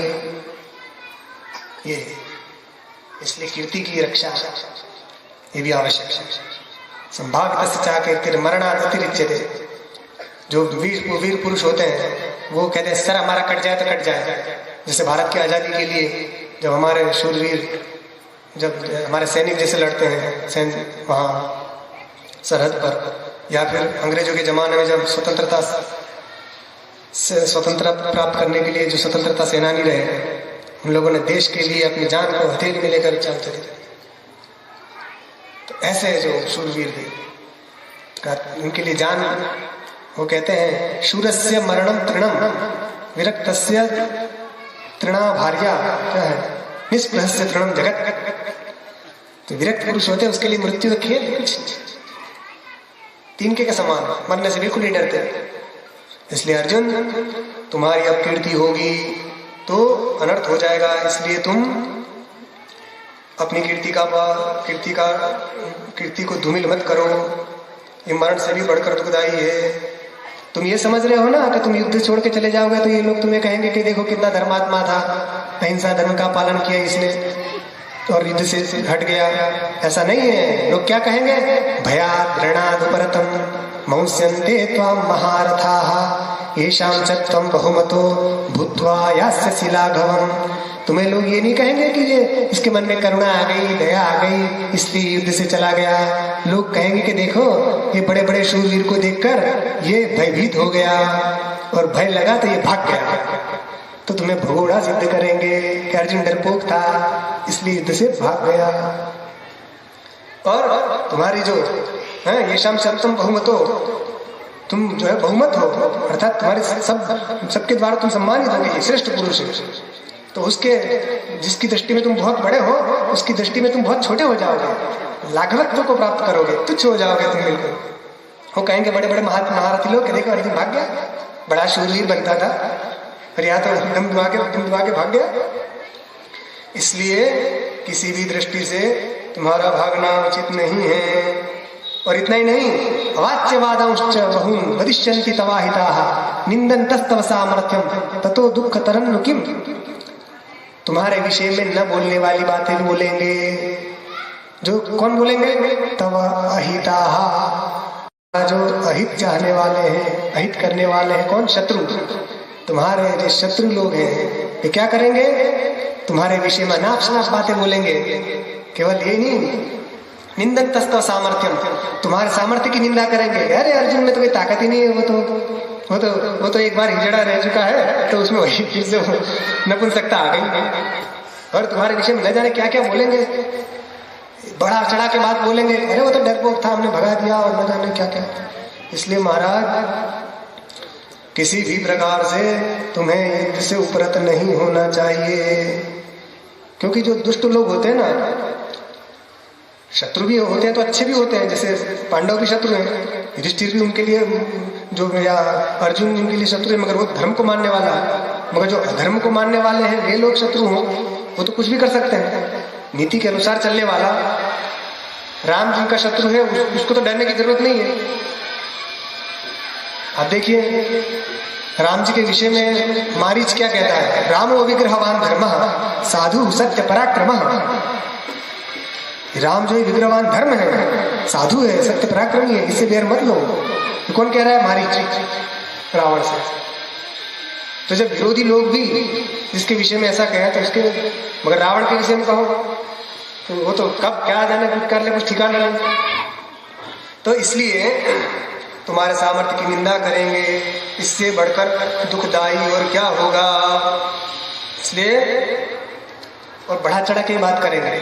किसी किसी लोगों में क्या होता है, शक्ति नहीं होती है फिर भी अपने आप को बढ़ा चढ़ा के बता देगा, ये कर दिया, मैं वो कर दिया, मैं वो कर दिया। तो ये तुम्हारे शत्रु लोग क्या कहेंगे तुम्हें? कहेंगे ये अर्जुन तो बड़ी बड़ी ढींग मारता है कि मैं कर्ण को हरा दूंगा, सबको हरा दूंगा। तो ये अर्जुन वस्तुतः शूरवीर नहीं है, ये तो ढपोल संघ है। अर्जुन तुम्हें ढपोल संघ कहेंगे लोग। ढपोल संघ मतलब एक दृष्टांत है ढपोल संघ का आता है। एक व्यक्ति था, उसको इसके पास एक छोटा सा शंख था, शंखी। तो उसके पास से जितनी भी उसका प्रतिदिन उसकी पूजा की जाती थी, पूजा करने के बाद उससे जो प्रतिदिन वो कुछ मुद्रिकाएं देती थी, स्वर्ण मुद्रिकाएं। तो एक व्यक्ति ने उसको देख लिया कि ये शंखी छोटा सा शंख मुद्रिका देती है। तो उसने क्या किया, उस व्यक्ति के पास पहुंच गया बहुत बड़ा शंख लेकर और कहा कि मैं अभी बाहर जा रहा हूं, तो अब मेरे पास ये शंख है मगर इसको मैं कहीं रख नहीं सकता, यदि रख दूं तो क्यों, क्या हानि है? अरे ये बहुत विशिष्ट शंख है, मैं किसी को दे नहीं सकता। अगर मुझे जाना है, वहां किसी ने रास्ते में लूट लिया तो क्या करेंगे? और ये मैं बिना शंख के मैं जाता भी नहीं हूँ। तो मैंने कहा अच्छा तो क्या करें? इसकी विशेषता क्या है? कि इसकी विशेषता यह है कि इससे जो चीज मांगो उससे दुगनी चीज देता है। अच्छा, जो मांगो उससे दुगना? बिल्कुल। तो क्या, ये तो बहुत बड़ी अच्छी बात है कि आप इसको थोड़ी कुछ दिन के लिए रख लें, तो मैं फिर जब वापस आकर आपसे ले लूंगा। तो ठीक है, रख दीजिए। तो मगर हाँ ठीक है, जैसे शंखी तो छोटी सी है, मगर ठीक है हम इसको रख सकते हैं। तो उसने कहा ठीक है, बदला बदली करेंगे, आप छोटी शंखी मुझे दे दीजिए और मेरा ये बड़ा शंख ले लीजिए। अच्छा तो ठीक है, कि क्या नाम है इसका शंख का? कि ढपोल शंख, इसका नाम है ढपोल। अच्छा, तो उसने रख ली और वो शंखी लेकर चला गया। अब यहाँ जो व्यक्ति था लोभी, उसने शंख को रखा, उससे कहा पूजा करके अच्छे से सब कराने के बाद इससे मांगो तो सब देता है। तो उसने अच्छे से आसन में रखा, तिलक अक्षर सब कुछ किया। फिर बोला कि हे ढपोल शंख जी, मुझे 100 मुद्रिकाएं दीजिए। तो ढपोल वो बोला 100 की क्या बात कर रहे हो, 200 लो। तो बड़ा खुश हो गया, वाह ये तो सही में कहा था उसने डबल देता है, हमने 100 का कहा तो मेरा 200 लो। तो उसने कहा ठीक है 200 दो। तो बोला अरे 200 क्या 400 लो, और खुश। तो ठीक है 400 दो। बोलते हैं 800 लो। ठीक है 800 दो। 1600 लो। ठीक है 1600 दो। ओके 3200 लो। ओके ठीक है 3200 दे दो। ओके नहीं 64। वो जितने बोलता जाए उससे दुगना बोलता जाए, बोलते बोलते लाखों में संख्या पहुंच गई। वो बोला तिल मिलाकर, अरे भाई तुम कुछ भी दो तो सही, दे ही नहीं रहे, बोले जा रहे बोले जा रहे। तो वो बोला या ददाति शतम मुद्रा गता सा शंख पद्मिनी अहम ढपोल शंखोस्मि वदाम्येव ददामि न। महाराज जो 100 मुद्रिकाएं आपको देती थी ना प्रतिदिन, वो पद्म शंखिनी, वो शंखी छोटी सी, वो चली गई, देने वाली चली गई। तो तुम कौन हो? कि मैं तो डपोल शंख हूं, तो मैं केवल बोलता हूं, देता कुछ नहीं हूं। हम डपोल शंखोस्मि वदाम्येव ददामि न। सिर पटक के रह गए। ऐसे कुछ लोग होते हैं डपोल शंख जैसे, बड़े बड़े बातें करेंगे, हाँ वरदान ले लो, ये ले लो, कृपा बरसती है ना, ऐसे डपोल शंख रहते हैं। ये डपोल शंख है, आशीर्वाद दे, हाँ ये हो जाएगा, वो हो जाएगा, ये। अरे आशीर्वाद तो वो देगा कि जिसके पास में होगा। आपके बैंक में यदि बैलेंस, बैंक में आपका बैलेंस है, तब तो आप किसी को चेक कर आपने दिया तो वो आपको धन मिलेगा। आपके पास 1 करोड़ रुपया है तो आप लाख लाख के कितने भी चेक दे सकते हैं 100 लोगों को। मगर आप 10-10 करोड़ के दें तो बाउंस हो जाएगा। तो चेक बाउंस होगा तो जेल होगी, पैसा तो मिलेगा ही नहीं, जेल और हो जाएगी। ये कानून है ना। तो इसी प्रकार खुद के पास कुछ बल है नहीं, न तपोबल है न विद्या बल है, और लगते हैं आशीर्वाद देने, सर पे हाथ रखने लग जाते हैं, और हाँ ये हो जाएगा, वो हो जाएगा। आशीर्वाद देने में तपोबल लगता है तो आशीर्वाद मिलता है, ऐसे थोड़ी मिल जाता है। हाथ पकड़ के रखवा लो, महात्मा जी पंडित जी हमें आशीर्वाद दे दो, सर पे लोग हाथ पकड़ के रखवा लेते हैं। अच्छा वाला आशीर्वाद देना हमें, मतलब तुम्हें अच्छा वाला दे, दूसरे को बुरे वाला दे देंगे, ठीक है नहीं, सबसे अच्छा वाला देंगे। तो तपोबल, तो जो तपस्वी होते थे वो शाप दे देते थे, और वरदान देने में भी उनकी सामर्थ्य रहती थी। किसी से कुछ कह दिया तो वो सही हो जाता था। अब जो कुछ भी बोलते हैं, पहले सत्यवादी महात्मा होते थे, वो जो बोलते हैं वो सत्य हो जाता है। हमारे यहाँ ऐसे ऐसे महात्मा हो चुके हैं कि जो बोल देते, तुम्हारा वशिष्ठ जी ने बोल दिया तो विश्वामित्र जी ब्राह्मण हो गए। जब तक वशिष्ठ जी ने नहीं बोला विश्वामित्र जी ब्राह्मण नहीं हुए, 1000 वर्ष तपस्या की, राजर्षि हुए, फिर क्या क्या हुए, परमर्षि हुए, और भी कुछ कुछ होते हुए ब्रह्मर्षि नहीं बोले। ब्रह्मा जी का जब वशिष्ठ जी बोल देंगे तो जब उन्होंने बोला तब जाकर वो ब्रह्मर्षि माने ब्राह्मण। तो ऐसे सिद्ध महात्मा, एक बार वशिष्ठ जी ने किसी से कुछ कह दिया, पुत्रवती भव कह दिया। अब उसका पति मर चुका था, तो उसने कहा माँ आपने तो आपका वरदान व्यर्थ हो गया। क्यों? कि मेरा पति तो मर चुका है, अब मैं पुत्र अनुपतिव्रता नारी हूँ, कलयुग वाली नहीं हूँ, कहीं से भी पैदा कर पतिव्रता नारी हूँ, तो मैं तो अपने पति के सिवा किसी को देख भी नहीं सकता। आपके तो संतान कैसे हो? तो कहा वशिष्ठ जी को बड़ा आश्चर्यचकित हुआ कि मेरे मुख से ऐसी वाणी निकली कि तुम्हारा पति मर गया, तो मेरे मुख से निकली कि शब्द निकले। ब्रह्मा जी के पास पहुंचे ब्रह्मलोक में, तो कहा क्या है, मेरी जबान काट लो। क्या? क्यों? कि इसने आज जीवन में पहली बार सत्य बोला है। क्या सत्य बोला? तो मैंने उसको वरदान दिया, उसका पति मर चुका है। तो उन्होंने कहा हाँ ये बात तो सही है, उसको पति तो हो नहीं सकता, तो मेरी जबान काट लो, आज के बाद में बोलूंगा ये।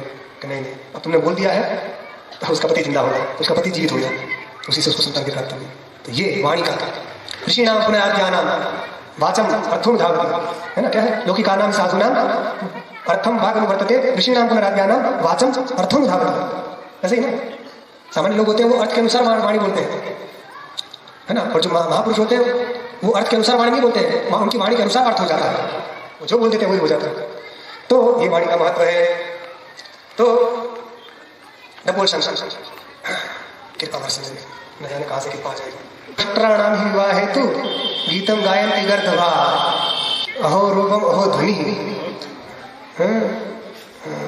ऊंटों का विवाह हो रहा था तो वहां गधे भी पहुंच गए। पुत्राणाम ही विवाह हेतु गीतम गायन्ति गर्दभा, तो वहां गधे जाकर गीत गाने लगे ऊंटों के विवाह में। और दो एक परस्परम प्रशंसन्ति अहो रूपम अहो ध्वनि।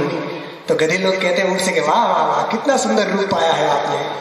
ऊंट से कहते हैं, ऊंट कैसा विचित्र है प्राणी, उसका होंठ ऐसे नीचे लटक रहा है, दांत ऐसे दिख रहे हैं, उसको कहते हैं गधे क्या तुम कितने सुंदर लग रहे हो। और ऊंट कहता है गधे से क्या तुम्हारी आवाज तो कितनी सुंदर है, लता मंगेशकर फेल है, कितना मधुर मधुर गाता हो, गीतम गायन्ति गर्दभा। ऐसे मूर्ख लोग परस्पर एक दूसरे की प्रशंसा करते हैं। थोड़ा मनोविनोद के लिए बता दिया। तो ऐसे डपोल शंखों से दूर रहना चाहिए।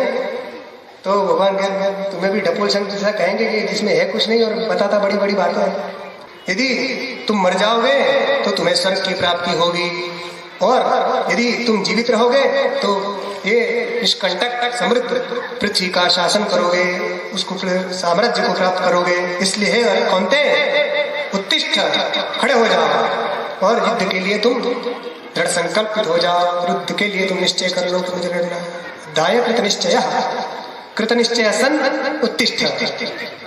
युद्ध के लिए निश्चय कर लो और खड़े हो जाओ और चलो युद्ध करो। कहा कैसे करें? कहा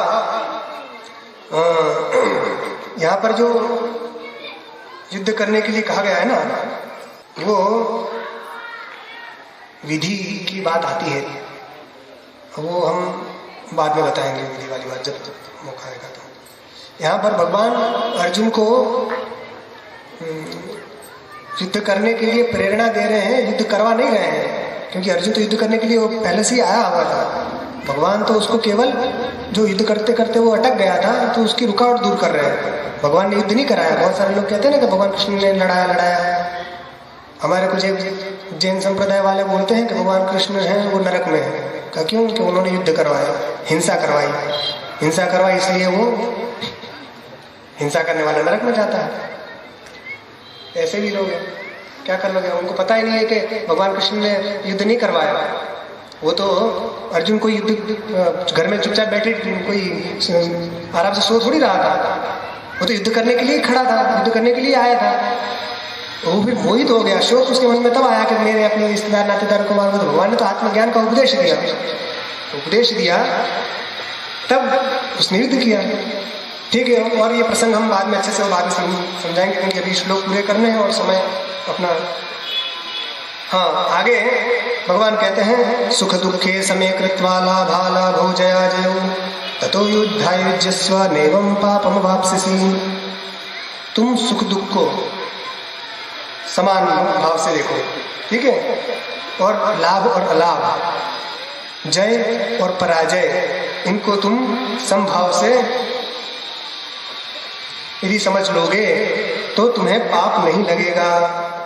तुम इसको समभाव से तुमने इसको कर लिया, तुमने युद्ध यदि सुख दुख को जय पराजय इन सब की चिंता छोड़कर तुमने यदि युद्ध किया तो तुमको पाप नहीं लगेगा। अर्जुन के मन में ये भ्रांति थी कि मुझे पाप लगेगा अपने स्वजनों को मारने पर। यह एक दूसरे के पूरक है। देखो, सुख दुख, लाभालाभ और जयाजय।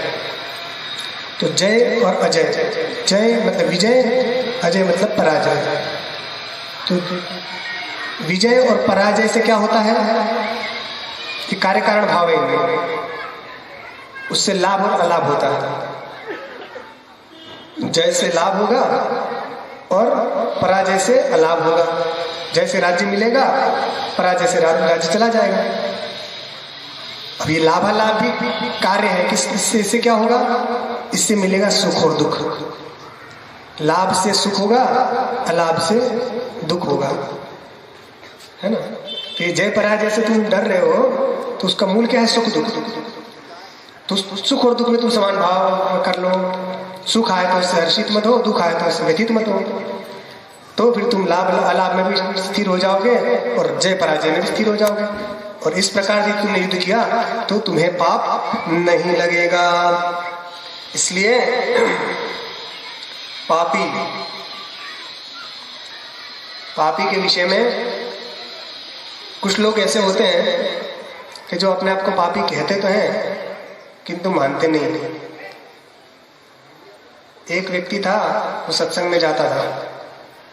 सत्संग में जाते जाते और किसी महात्मा ने उसको अच्छी अच्छी बातें बताई ज्ञान की। और ये फिर जब वो उनके सामने जाता था आरती करने और सब तो कहता है पापो हम पाप कर्मा हम पापात्मा पाप संभव त्राहि माम पुंडरीकाक्ष सर्व पाप हरो हरि। तो मैं पापी हूँ, पापात्मा हूँ, सब प्रकार से बोलते ना, पाप करता हूँ। तो वो व्यक्ति उस महात्मा के पास आया मिलने के लिए। कई लोग ऐसे होते हैं प्रश्न पूछने के लिए पहुंच जाते हैं। कुछ तो जिज्ञासावश पूछते हैं और कुछ तो परीक्षा लेने के लिए पूछते हैं कि महात्मा को आता भी है कि नहीं कुछ। तो महात्मा के पास पहुंच गए, उनसे कहा कि महाराज एक जिज्ञासा है। का क्या? कि जो पुण्यात्मा है वे तो अपने पुण्य से तर जाएंगे और जो पापात्मा है उनको पतित पावन भगवान तार देंगे, तो नरक कौन जाएगा? ये उसने पूछा। पुण्यात्मा अपने पुण्य से तर जाएंगे, जो पापी है उसको पतित पावन भगवान तार देंगे, तो नरक कौन जाएगा? तो महात्मा का ठीक है, इसका उत्तर हम बाद में देंगे। और फिर महात्मा जी अपना प्रवचन वगैरह चलते रहे। बाद में कुछ दिन बाद बताएंगे। कुछ दिन बाद वो महात्मा ने ऐसा प्रवचन किया, उससे बड़े प्रभावित हुआ। पहले परीक्षा लेने के लिए गया था, मगर बाद में प्रवचन सुन के प्रभावित हो गया। फिर कुछ दिन बाद फल का टोकरा लेकर महात्मा के पास गया है। तो महात्मा जी पूजा पाठ में किसी लगे होंगे, तो उसने जाकर कहा कि महात्मा जी से कह दो कि हम आए हैं, बता दिया सेठ जी आए हैं। शिष्य ने आकर बताया, वो सेठ जी आए हैं, फल और ये सब लाए हैं। ठीक है, बुलाओ। आए सेठ जी, आए और उन्होंने बहुत सारे फल और सब रखा, सामने रखा, अर्पण के हाथ जोड़े। तो महात्मा ने शिष्य से कहा कि ये सारे फल उठा के नाली में फेंक दो, और माला चढ़ाने लगा कि इसको भी लेकर नाली में फेंक दो। बेचारा चकित हो गया, क्या बात है। तो उसने पूछा, महाराज जी कौन सी गलती हो गई हमसे, क्या आप हमारे फल को नाली में फेंकवा रहे हैं। महात्मा ने कहा, ऐसा है कि हम पापियों का कोई पदार्थ स्वीकार नहीं करते हैं। पापी होते हैं, उनका अन्न जल फलादि नहीं लेते हैं। कि अच्छा महाराज मैंने क्या पाप कर दिया।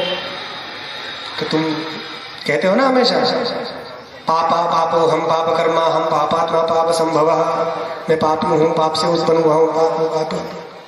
तो रोज प्रार्थना कहते हो भगवान सामने खड़े होकर कि हाँ वो कहता था, तो उसका अर्थ क्या, अर्थ पता है? हाँ अर्थ पता है।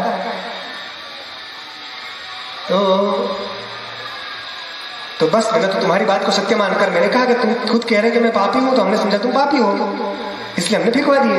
मुझे क्या पता कि तुम पुण्यात्मा हो, तुम ही खुद कहते मैं पापी हूँ पापी हूँ पापी हूँ, हमने मान लिया, इसलिए हमने कहा पापी का नहीं लेते। तो उसने कहा, महाराज मैं इतना पापी भी नहीं हूँ जितना आप समझ रहे हैं। अच्छा हाँ, अच्छा बताओ तुमने पहले दिन को क्या प्रश्न पूछा था। तो कहा, ये पूछा था मैंने कि तुम्हारे पहले दिन जो तुमने प्रश्न पूछा था उसका उत्तर सुन लो। कि क्या? तुमने कहा था ना कि जो पुण्यात्मा है उनको परमात्मा है, जो पुण्यात्मा है वो अपने पुण्य से तर जाएंगे, और जो पापी है उनको पतित पावन भगवान तार देंगे। तो नरक कौन जाएगा? कि नरक तुम्हारे जैसे जाएंगे। कहा कैसे? कि जो है तो पापी किंतु खुद को पापी नहीं मानते, कहते हैं पापी मगर कहते हैं कि नहीं हम पापी नहीं है। जो पापी है उनको तो परमात्मा तार देंगे पतित पावन, पुण्यात्मा अपने पुण्य से तर जाएंगे, नरक तुम्हारे जैसे जाएंगे। तो ऐसे ही कुछ लोग होते हैं कहने के लिए बड़ी बड़ी बातें करने लगते हैं, जब मौका आता है तो नहीं नहीं हम ऐसे नहीं। मतलब पापी को तारने का भाव क्या है? दीन होता है, भगवान के प्रति समर्पित जब हो जाता है तो भगवान उसके पापों का हरण कर लेते हैं, उस पाप को नष्ट कर देते हैं, है ना। पापों का वो आता है ना, व्रजे वसंतम नवनीत चोरम गोपांगनानां हिदुकूल चोरम अनेक जन्मार्जित पाप चोरम चौराग्रगण्यम पुरुषम नमामि। अनेक जन्मार्जित पाप चोरम, अनेक जन्मों के जितने पाप हैं सबको चुरा लेते हैं, मतलब नष्ट कर देते हैं। तो जो दीन भाव से जाता है उसके, सबके नहीं। जो मन में अभिमान रखे और बाहर से हाथ जोड़ के खड़ा रहे महाराज, तो वो उसको फल नहीं मिलता है। ठीक है, तो जो आप अंदर से हैं वैसे ही बाहर से रहिए, तो बाहर है वैसे ही अंदर से रहिए, दिखावा ढोंग नहीं करना चाहिए। आगे चलते हैं। भगवान ने कहा, एषा ते विहिता सांख्ये बुद्धिर्योगे त्वमां शृणु बुद्ध्या युक्तो यया पार्थ कर्म बंधम प्रहास्यसि। हे अर्जुन देखो, ये मैंने अभी तक जो तुमको उपदेश दिया ये क्या था? सांख्य तत्व का, आत्म तत्व का मैंने तुमको उपदेश दिया। ऐसा से अधीता सांख्य बुद्धि, मैंने ये तुम्हें सांख्य बुद्धि का उपदेश दिया। और अब योगे इमाम, योगे तो इमाम श्रुणु, अब मैं योग बुद्धि का तुम्हें उपदेश दे रहा हूं। सांख्य बुद्धि मतलब ज्ञान योग, और यहाँ योग शब्द का अर्थ है कर्म योग। ठीक है, योगे में अब योग के विषय में तुझे कह रहा हूँ, योग के विषय बुद्धि दे रहा हूँ। योग बुद्धि मतलब कर्म योग की बुद्धि तुम्हें दे रहा हूँ। कि क्या है? ये जो कर्म वाली जो ये बुद्धि है, इसको जो मनुष्य प्राप्त कर लेता है उसका क्या होता है? ये कर्म योग को जो कर लेता है वो क्या होता है? कर्म बंधम प्रहास्यसि। यदि तुमने इस कर्म योग का अच्छी प्रकार से अनुष्ठान कर लिया तो तुम कर्म के बंधन से मुक्त हो जाओगे। ज्ञान वाला बता दिया, ज्ञान वाला समझ में नहीं आता, मैं तुम्हें कर्मयोग बताता हूं। तुम कर्मयोग के विषय में, यदि तुमने इस कर्मयोग से युक्त बुद्धि से कर्म किया तो तुम्हें कर्म का फल नहीं भोगना पड़ेगा। तो ये कर्मयोग क्या है? तो निष्काम भाव से कर्म करना ही कर्मयोग है। जो भी कर्म करना है वो निष्काम भाव से, ईश्वर की प्रसन्नता के लिए जो कर्म किया जाता है वो निष्काम कर्म कहा जाता है, वही कर्मयोग है। चाहे हमारी इच्छा हो या ना हो, परमात्मा की प्रसन्नता के लिए जो कर्म किया जाता है वही कर्म मुक्ति का साधन बन जाता है चित्त शुद्धि के द्वारा। तो भगवान ने कहा कि देखो, जो निष्काम भाव से कर्म करता है, तो महाराज मन में किसी पदार्थ की इच्छा रखकर हम कोई काम करेंगे तो उसका फल मिलेगा, और बिना इच्छा के कर्म करें कोई फल नहीं मिला तो ये शंका मत करो। नेहा विक्रमनाशोस्ति प्रत्यवायो न विद्यते स्वल्पमप्यस्य धर्मस्य त्रायते महतो भयात्। ये जो कर्मयोग कैसा है, इसमें बहुत बेनिफिट है, कर्मयोग में बहुत लाभ है। कैसा लाभ है कि इसमें किसी प्रकार का दोष नहीं, प्रत्यवाय नहीं होता है। निष्काम भाव से भी आप कर्म करेंगे तो आपको कर्म करने वाला जो करता है उसको प्रत्यवाय नहीं लगेगा। प्रत्यवाय कहते हैं, प्रत्यवाय मतलब दोष, उससे पाप होता है। जैसे ब्राह्मण को हर हर संध्या उपासित, सुबह शाम संध्या करनी चाहिए, ठीक है, नहीं करोगे तो प्रत्यवाय लगेगा, दोष लगेगा, नहीं करने पर पाप लगेगा। करने पर पुण्य नहीं होता है मगर नहीं करने पर पाप होता है। ऐसी बहुत सारी चीजें होती है जिसको करने पर पुण्य नहीं मिलता है, मगर ना करो तो पाप लगता है। अपनी ड्यूटी को निभाना ये सबका है ना दायित्व। अब भगवान कह रहे हैं यदि तुमने निष्काम भाव से कर्म किया तो तुम्हें किसी भी प्रकार का दोष नहीं लगेगा, क्योंकि सकाम कर्म हम जो भी करते हैं उसमें कुछ न कुछ दोष रहता ही है। कितनी भी आप शुद्धता रखें, कितनी भी पवित्रता रखें, कितनी भी सावधानी रखें, कुछ न कुछ दोष उसमें संभावित ही है। युधिष्ठिर जैसे धर्मात्मा के यज्ञ में भी दोष हो गया था, है ना, कुछ न कुछ, या तो द्रव्य का दोष हो जाएगा, या पंडित जी अच्छे नहीं मिले, यज्ञ कराने वाले अच्छे नहीं मिले, और मिल भी गए तो उनका उच्चारण गड़बड़ हो गया, या भूमि अशुद्ध हो गई, या समय आपने मुहूर्त अच्छे मुहूर्त में काम नहीं किया, और ये सब के सब दोष रहते हैं।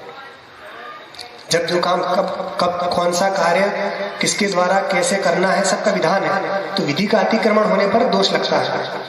कब लगता है? सकाम कर्म में। मगर तुम निष्काम भाव से कर्म करोगे तो तुम्हें दोष नहीं लगेगा। मतलब गलती से यदि अनजाने में यदि तुमसे कोई गलती हो जाएगी तो तुम्हें उसका पाप नहीं भोगना पड़ेगा, उससे तुम्हें पाप नहीं लगेगा। ये बेनिफिट है। जैसे आप समझिए, एक व्यक्ति है जो आपसे स्नेह करता है, और कोई व्यक्ति, आपका प्रिय व्यक्ति आपके घर में आया और वो कहता नहीं नहीं आज तो मैं ही चाय पिलाऊंगा आपको, तो वो खुद चाय बनाने गया अथवा काफी बनाने गया, या जो भी पकवान है जो भी आपको अच्छा लग बनाया, बनाकर वो लेकर आ रहा है आपके लिए प्रसन्नता से।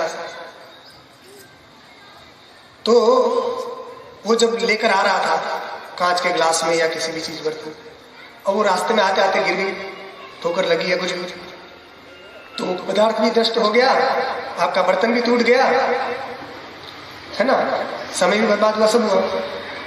तो आप उस अपने स्नेही जन पर गुस्सा होंगे? वो व्यक्ति गिर गया नीचे, लेकर आ रहा था, वो ठोकर लगी, गिर गया, तो आप उससे क्या करेंगे? उसको डांटेंगे कि फिर उसको उठाएंगे और उससे कहेंगे कोई बात नहीं कोई बात नहीं, हो जाता है, तुम्हें चोट तो नहीं लगी? यही कहेंगे ना, अरे अरे पकड़ेंगे, अरे अरे तुम्हें कहीं लगा तो नहीं, अरे तो गिरना गिर जाता, क्या होता, तुम्हें कहीं लगा तो नहीं? लगा होगा, चोट लगी होगी, फिर डॉक्टर को बुलाएंगे, ये करेंगे। और यही काम यदि आपके नौकर ने कर दिया तो, नौकरानी ने कर दिया तो, आपने कहा गए जल्दी चाय बना कर लाओ, और वो चाय बनाकर आ रही है, वो ठोकर लगी और सीधी साड़ी मैडम जी की, सीधी चाय जो मैडम जी की साड़ी में नहीं, नहीं, नहीं, नहीं। फिर देखो क्या होगा नौकरानी की हालत, धनाधन गालियां शुरू, मालकिन गालियां भी देंगी, डांटेंगी भी, नौकरी से भी निकाल देगी कहो, और तनख्वाह काट लेंगी। काम वही हुआ जो एक व्यक्ति उसने किया था, वो उसने भी यही किया, मगर वो आपको प्रेमवश कर रहा था, है ना, स्नेह के कारण आपका कर्म कर रहा था, और ये आपके बंधा हुआ है, पैसे के लिए काम कर रहा है। इसका दोष क्या है? ये पैसे के लिए नौकर है, पैसे के लिए काम कर रहा है, उसको आप पर श्रद्धा नहीं है, वो पैसे के लिए काम कर रहा है, अर्थात सकाम भाव से आपकी सेवा कर रहा था। वो सकाम भाव से आपकी सेवा कर रहा था, इसलिए सकाम कर्म में यदि गलती हो जाए तो उसका दंड भोगना पड़ता है। और यदि निष्काम भाव से आप कर्म कर रहे हैं, जैसे वो आपका स्नेही जन, तो वो निष्काम भाव से कर रहा था, उसको क्या लेना था? वो तो प्रसन्न होकर बना रहा था ना खुद, तो उसका जो कर्म था उसको तो आपसे तनख्वाह लेनी नहीं है, न पैसा लेना है आपसे, वो तो केवल आपकी प्रसन्नता के लिए कर्म कर रहा था, तो उसको दोष नहीं लगेगा और आपकी प्रीति उस पर बढ़ेगी। अरे इसको कहीं चोट न लग जाए। इसी प्रकार जो सकाम भाव से कर्म करते हैं वो नौकर नौकरानी वाले हैं, जो निष्काम भाव से जो कर्म करते हैं वो स्नेही जन वाले हैं। तो परमात्मा जो निष्काम भाव से कर्म करता है उसमें यदि कहीं गलती हो भी जाए, बाय चांस, यदि कोई गलती हो भी जाए तो भगवान उसको क्षमा कर देते हैं। वरना कर्मों का बड़ा कठिन जाल है, गहना कर्मणो गति, थोड़ा सा भी उल्टा पुल्टा हो जाए अर्थ का अनर्थ हो जाता है। एक शब्द का उच्चारण भी उल्टा पुल्टा है, आपने स्वजन के बदले स्वजन बोल दिया ना, तो भी बहुत गड़बड़ हो जाता है। स्वजन में सरस्वती वाला स है आगे आधा, सड़क वाला स, स्वजन, स्व मतलब अपने, जन मतलब बंधु बांधव या मित्र या जो भी आप समझ लीजिए, अपने व्यक्ति। उसी में यदि सड़क वाले स के बदले आपने यदि शंकर वाला श लगा दिया तो शक्कर वाला श आधा, तो स्वजन हो जाएगा। क्या? स्वजन, श्वा के जन, श्वा मतलब कुत्ता, तो उसके जन मतलब कुत्ते के रिश्तेदार। तो आप कहिए हमारे स्वजन है, तो स्वजन है मतलब अब आप उनको अच्छा बोल रहे हैं कि कुत्ते, उसको भी कुत्ता बना दिया और खुद भी कुत्ते बन गए, तो ये अर्थ का अनर्थ हो जाए। हाँ, उच्चारण का अशुद्धि से अर्थ का अनर्थ हो जाता है। स्वजन का स्वजन हो जाता है, सकल का शकल हो जाता है, सकृत का छकृत हो जाता है। सकृत कह दिया तो एक बार होता है, उसमें यदि शंकर वाला श लगा दिया, सकृत मतलब इष्ठा हो गया मल। इसीलिए सकाम भाव से यदि आप कर्म करेंगे तो बिल्कुल एकदम आपको वो काम करना पड़ेगा। किसी की आप नौकरी कर रहे हैं तो बिल्कुल सारे हिसाब आपको एकदम परफेक्ट होने चाहिए। गड़बड़ हुई तो बॉस फिर तनख्वाह काट लेगा या फिर निकाल देगा। और यदि आप केवल ऐसे ही काम कर रहे हैं, पिता का हाथ बटाने के लिए, लाइए पिताजी हम कर देते हैं, लाइए मम्मी हम कर लेते हैं, तो फिर उसमें कभी गलती हो भी जाती है, उसको थोड़ी नौकरी से निकालना है। इसी प्रकार जो सकाम भाव से कर्म करता है उसमें दोष हो जाने पर उसको दंड भोगना पड़ता है। निष्काम भाव से जो करता है उसको दंड नहीं भोगना पड़ता है। तो यही कहते हैं भगवान कि उसको प्रत्यवाय नहीं लगता है। प्रत्यवाय नहीं लगता, इतना ही नहीं, स्वल्पमप्यस्य धर्मस्य, यदि इस निष्काम कर्म योग का थोड़ा सा भी जिसने अनुष्ठान कर लिया, निष्काम कर्म को जिसने थोड़ा सा भी कर लिया, तो वो त्रायते महतो भयात्, महान भय से रक्षा करने वाला हो जाता है। कैसे? देखिए, एक व्यक्ति था, उसके 3 मित्र थे। एक मित्र प्रतिदिन मिलता था, एक मित्र सप्ताह में 1 बार मिलता था, और एक मित्र साल में 1 बार मिलता था। तो एक बार क्या हुआ कि किसी, वो जो व्यक्ति था उस पर किसी ने मुकदमा कर दिया, उसका केस चलने लगा अदालत में। तो समन आ गया उसको कि भाई इनको लाइए अदालत में पेश कीजिए, हाजिर हों।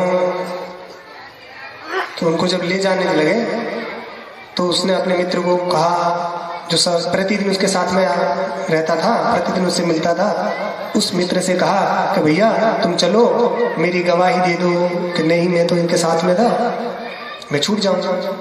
तो वो मित्र क्या बोला कि देखो भैया हम तो घर के मित्र हैं, अदालत वाला काम नहीं जानते हैं, कौन वहां जंजाल में फंसे।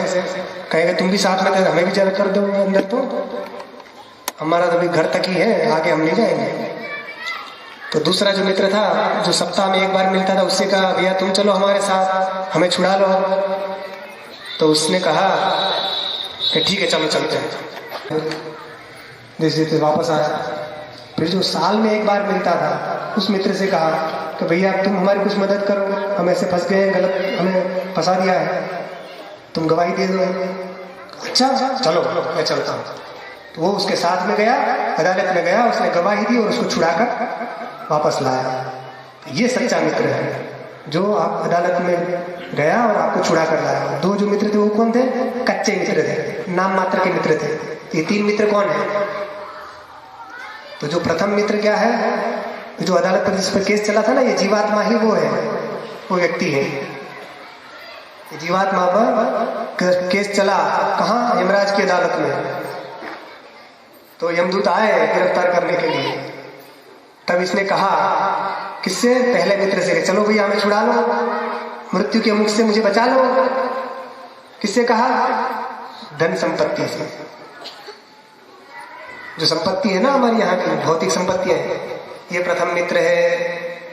तो इसने कहा नहीं, हम कहीं बाहर नहीं जाएंगे, तो लॉकर में ही रहेंगे, बैंक में ही रहेंगे, घर में जाके गाड़ के छुपा के रखा हो वही रहेंगे, उससे आगे हम नहीं जाएंगे। लॉकर में रखते थे ना छिपा के। बहुत सारे लोग ऐसे रहते हैं कि गहने लॉकर में ही रखे रहते हैं, लाखों करोड़ों के गहने हैं लॉकर में ही रह जाते हैं। तो उससे पूछा कि तुम कितने तुम्हारे पास ये है स्वर्ण? तो उसने बताया कितने हैं, 3-4 करोड़ का या इतने का स्वर्ण। कहाँ है? लॉकर में। मैं उसको पहन के जाते होंगे ना कभी कभी, कि शादी वगैरह में जाते हैं तो नहीं महाराज नहीं जाते हैं। तो वहाँ नकली डायमंड, अमेरिकन डायमंड और ये सब पहन के जाते हैं। क्या क्यों? असली पहन के जाएंगे तो गर्दन कट जाएगी, लोग छीन लेंगे, चोरी हो जाएगी, क्या हो जाएगा। तो लोकर में ही पड़े हमें, लोकर की शोभा बढ़ा तो बस मन में अभिमान है कि हमारे पास है। वो लोकर का सोना चांदी वही धरा के धरा रह जाएगा। मौत की शहजादी सज धज के आएगी, न सोना काम आएगा न चांदी आएगी। जब मौत की शहजादी सज धज के आती है तो न सोना काम आता है न चांदी आती है। तो ये पहला मित्र कौन सा है? ये धन संपत्ति ही जो है वो पहला मित्र है। आपकी बहुत बड़ी अच्छी गाड़ी हो तो गैरेज में ही रह जाएगी, केस चला तो आगे नहीं जाएगी। बंगला हो, जमीन हो, धनानि भूमौ पशवश्च गोष्ठे। तो ये हो गया प्रथम मित्र, धन संपत्ति। दूसरा मित्र कौन सा है? तो जितने भी रिश्तेदार नातेदार हैं, बंधु बांधव है, वो है धर्म, जो आपने सत्कर्म किए हैं, वो तीसरा मित्र है। वो जब यमराज की अदालत लगती है तो वो सत्कर्म आपके वो साथ में जाते हैं और वे वहां जाकर गवाही देते हैं कि हाँ इसने ये काम किया था, इसने सिवनी में गीता का जब कार्यक्रम हुआ था तो वहां एकाग्रता से गीता का सत्संग सुना था, इसलिए ये हम लोग का अधिकारी नहीं है, इसको छोड़ो। तो जो जो सत्कर्म किए हैं, दान किया, यज्ञ किया, तप किया, वे सत्कर्म आपको जाएंगे अदालत में आपकी गवाही लेकर, फिर आपको छुड़ा कर लेकर आएंगे। तो वो सच्चा मित्र कौन सा है? धर्म ही सच्चा मित्र है। धनानि भूमौ पशवश्च गोष्ठे भार्या गृहद्वारि जनः श्मशाने। ठीक है? देहश्चितायां परलोक मार्गे कर्मानुगो गच्छति जीव एकः। तो कहते हैं धनानि भूमौ पशवश्च गोष्ठे, जितना भी धन है सबका सब यहीं के यहीं गड़ा रह जाएगा। पहले तो गाड़ देते थे ना घर में, एक दृष्टांत आपको सुनाया था ना, सोने के गड़े मंदिर के शिखर पर। तो जो पहले लोग ऐसा करते थे, पहले तो लोकर वगैरह होती नहीं थी, लोकर में रख दे, बैंक वगैरह होती नहीं, तो गाड़ के रख देते थे। तो जितना भी धन रहता था वही भूमि में गड़ा रह जाता था, मर गया पता ही नहीं धन गड़ा है। फिर सांप होना पड़ता है, जिसकी धन में आसक्ति रह जाए स्वर्ण में, तो सांप होकर फिर उसकी रक्षा करता है। वासना बड़ी धनानि भूमौ पशवश्च गोष्ठे, और जितने पशु होते थे वो गोष्ठ में बंधे रह जाते थे। आजकल के पशु मतलब यही 4 व्हीलर 2 व्हीलर 4 व्हीलर यही पशु है ना। पहले पशुओं को चारा खिलाते थे, आजकल इनको पेट्रोल डीजल सब खिलाओ। हाँ यही पशु है, ये सब गैरेज में रह जाएंगे। गोष्ठ, आज का गोष्ठ गैरेज है। तो धनानि भूमौ पशवश्च गोष्ठे और भार्या गृहद्वारि, क्या है भार्या घर के पत्नी जो कहाँ तक आएगी? घर के द्वार तक ही आएगी, छोड़ने रोड पीट के, सर पीट के, छाती पीट के वहीं तक रह जाएगी, घर के द्वार तक रहेगी। श्मशान में तुम नारियां नहीं जाती है ना, अपने यहाँ श्मशान में नारियों के जाना निषिद्ध है, अग्नि संस्कार वगैरह नारियां नहीं करती है।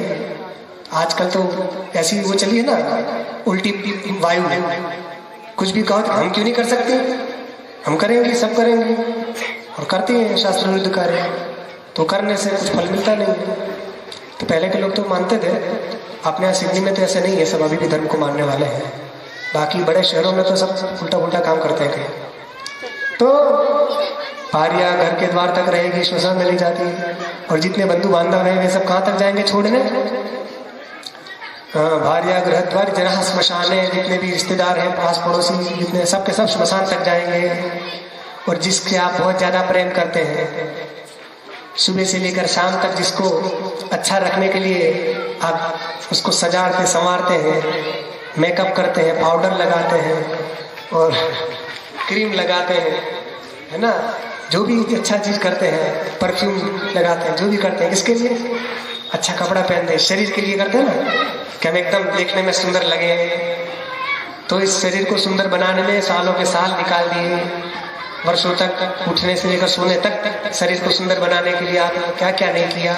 एक से एक अच्छी अच्छी क्रीम लगा ली, कई किलो, फिर भी ये शरीर कहाँ तक साथ देता है?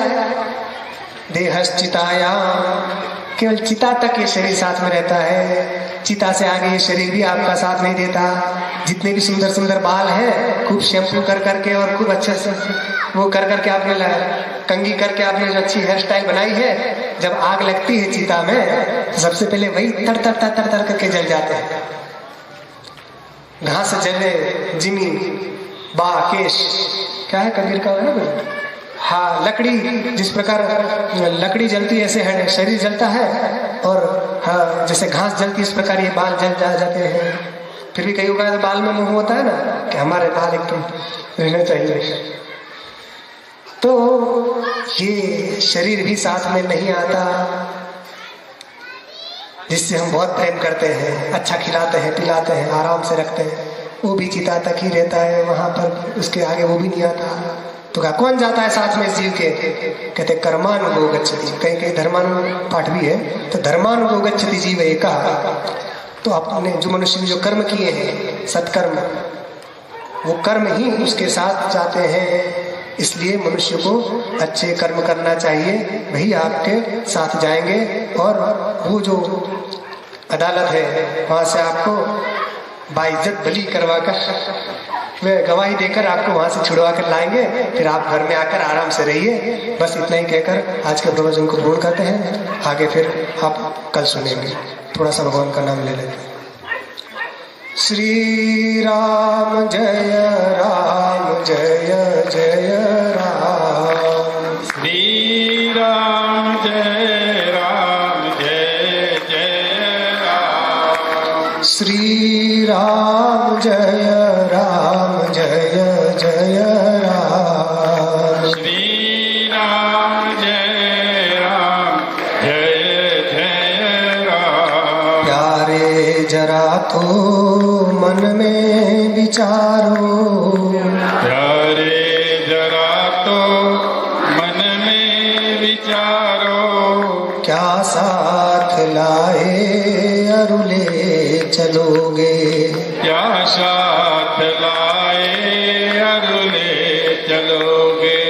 जाता सदा साथ यही पुकारो, जाता सदा साथ यही पुकारो।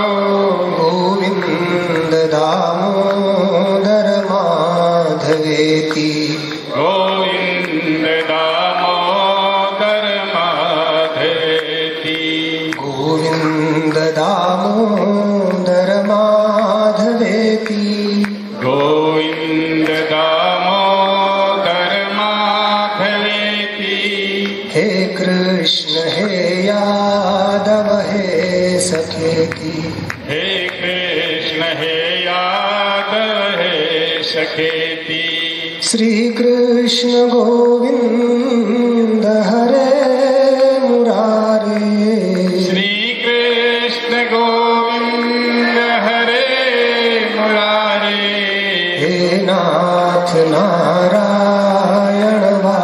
वासुदेव। हे नाथ नारायण वासुदेव। नाता भला क्या जग से तुम्हारा, नाता भला क्या जग से तुम्हारा। आए यहाँ क्यों कर क्या रहे हो, आए यहाँ क्यों कर क्या रहे हो। सोचो विचारो हरि को पुकारो, सोचो विचारो हरि को पुकारो। गोविंद दामोदर माधवेति, गोविंद दामोदर माधवेति। श्री कृष्ण गोविंद हरे मुरारे, श्री कृष्ण गोविंद हरे मुरारे। हे नाथ नारायण वासुदेव। हे नाथ नारायण वासुदेव। हे नाथ नारायण वासुदेव। हे नाथ नारायण वासुदेव। धर्म की जय हो, अधर्म का नाश हो, प्राणियों में सद्भावना हो, विश्व का कल्याण हो। माता की जय हो, गौ हत्या बंद हो। जगत गुरु शंकराचार्य भगवान की जय हो, गीता महारानी की जय हो। हर हर महा